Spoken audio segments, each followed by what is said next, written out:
Hello बच्चों, कैसे हैं आप सभी। मैं मिसेस अनु रॉय आप सभी बच्चों का उड़ान एकेडमी में स्वागत करती हूं। आपने पिछली बार जाना था कि लोक साहित्य क्या है। आपको पता है लोकोक्तियां, छत्तीसगढ़ के पीएससी के एग्जाम में आपको लोकोक्तियों से संबंधित प्रश्न पूछे जाते हैं। आपके मन में भ्रम है लोकोक्तियां तो मुहावरे की सहचरी है। नहीं, ये थोड़ा सा यहाँ पर अलग है।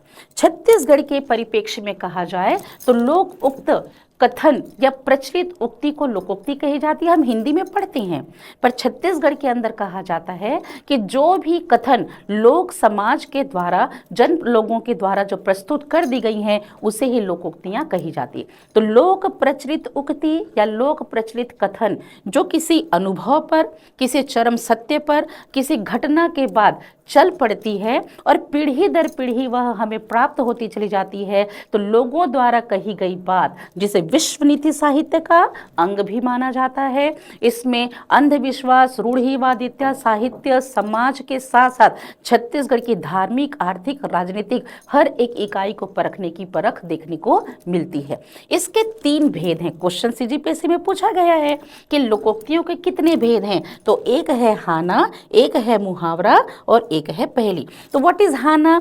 जिस हाना की बात कर रहे हैं, हिंदी में आप इसे कहते हैं लोकोक्ति, ठीक है। साथ ही हिंदी में आप इसको कहते हैं कहावत, कही गई बात। छत्तीसगढ़ में इसे हाना, जोगवा, भांजरा, केवात या उखान के नाम से पुकारा जाता है।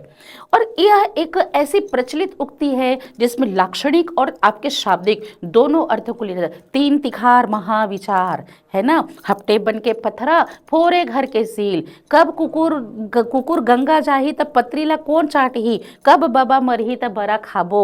ऐसे उदाहरण आपको हाना में सुनने को मिलता है। ये एक ऐसी प्रचलित उक्ति होती है जो दैनिक दिनचर्या में व्यक्ति के द्वारा कभी न कभी, किसी न किसी वक्त उनके मुंह से प्रयोग किए जाते हैं।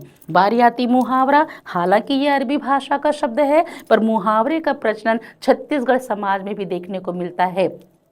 शाब्दिक रूप से अगर देखा जाए तो यह लाक्षणिक अर्थ को ही ग्रहण करता है, जैसे कि अचरा मारना है ना, अचरा में गठियाना, इसी प्रकार आँखी दिखाना, आँखी छोटे करना, हाथ पियर करना, चंदर लगना, 4 के कांधे जाना, चारों खूंटा में दिया मारना।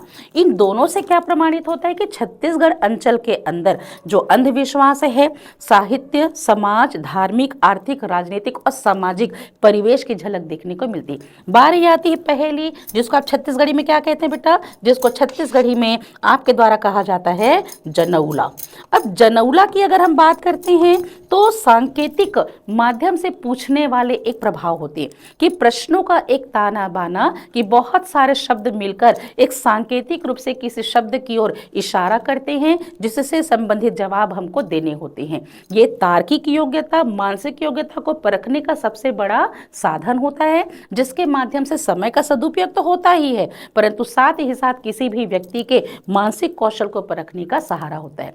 यही जनौला, जिसको छत्तीसगढ़ के अंदर हम बुझौल के भी नाम से जानते हैं, तो लोक व्यवहार में हम जनौला, बुझौल के भी नाम से पुकारते हैं, परंतु संस्कृत की प्रहेलिका हिंदी की पहेली है और इसका जन्मदाता अमीर खुसरो हैं। परंतु देखा जाए तो कह मुकरियों का भी प्रभाव है कि सावन भादो खूब चले, मांग पुस मत होरी, आमिर खुसरो कहन लगे अरे बूझ पहेली मोरी। तो वैसे ही पहेली है कि पीतल के बटलोही, लोहा के ढकना, तेकर भीतर 4 ठन पखना। तो ये है हमारे लिए तेंदू। इसी प्रकार कह सकते कलिंदर जैसे गोल मटोल, और सेव कस चमकीला, हरियर हरियर डारा और में दिखते वो रंगीला कहते हैं, तो वो हमारे लिए टमाटर है। तो ये छत्तीसगढ़ पीएससी के अंतर्गत सबसे बड़ी बात है कि ये जो सेक्शन है ये आपके जीएस में भी काम आता है और यही आपके छत्तीसगढ़ी लैंग्वेज में काम आता है। ऐसे छोटी छोटी चीज़ों को जानने के लिए जुड़े रहिए मेरे साथ।